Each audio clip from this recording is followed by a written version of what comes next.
Okay, now that you know how to sew some basic seams, why don't we move on and make some buttonholes?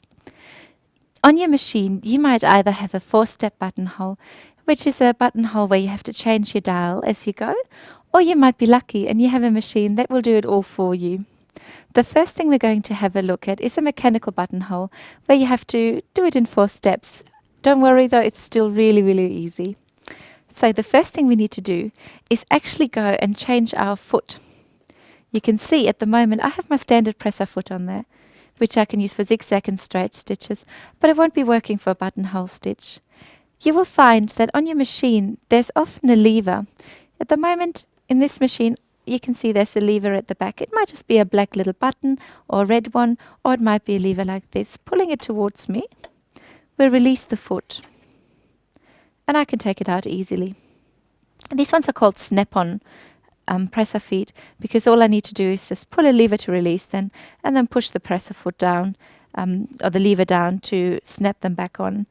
If you don't have that and you have an older model on your machine, you will need a screwdriver, and you can see how you've got the screw here.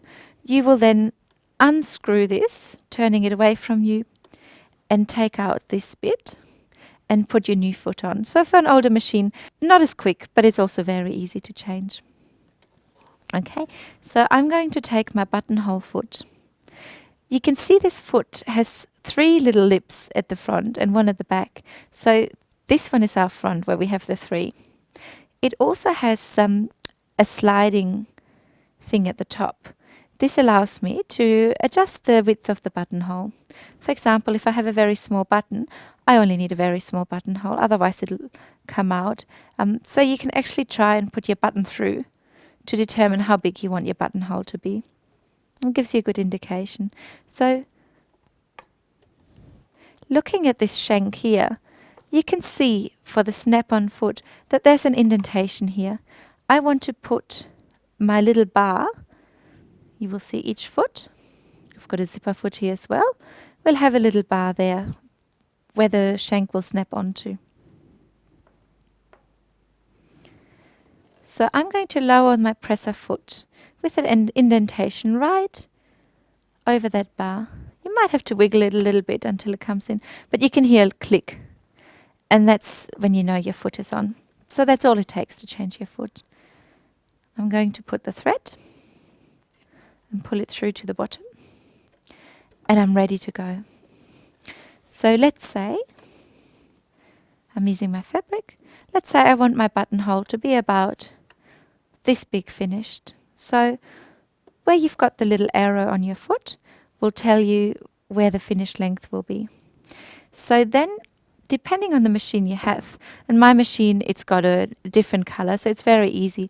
I'm going to move my stitch selector over to the steps of the buttonhole. Here it says 1, 2, 3, 4, with 1 being the first one going down, 2 going, creating this tack, this bar tack at the end, and then 3 going up, and 4 creating the bar tack again.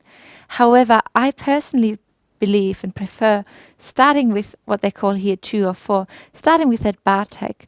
The reason being is that as you start sewing and you go down and you create your tack and you go back up, you often don't see the end of or the start of your buttonhole until you've sewn past it, and then you've kind of ruined it. So having that bar tack there gives you an indication, making it easier to having it just nice and perfect. So I've changed my selector to 2 and 4. And I also need to change the length. Having a buttonhole, you really want the length to be quite small. So somewhere between 0, which means you have no stitch length at all. It would basically stitch on the spot, and 1. So on my machine, it actually tells me that I have to be somewhere in between here to have a perfect width and length buttonhole. So I've got my fabric under there. I've got my presser foot down. I've got my bar tack step put on and the correct stitch length. So now all I need to do is pop my foot down and start sewing. To start with, I'm going to put my foot down and just let the needle go down maybe 2 or 3 times on either side to create this bar tack. We're going to go over it again at the end to lock it into place. If you do it too often, you will find that you're creating a bit of a bump there, and your foot might not end up going over it and you're stuck. So 1 or 2 times is all it needs.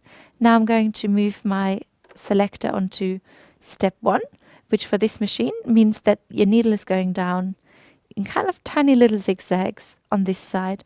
So I don't even need to touch the fabric, so I might just have my hands here on the side to stop it if it's slippery fabric from moving, but I really want to let the machine do it by itself.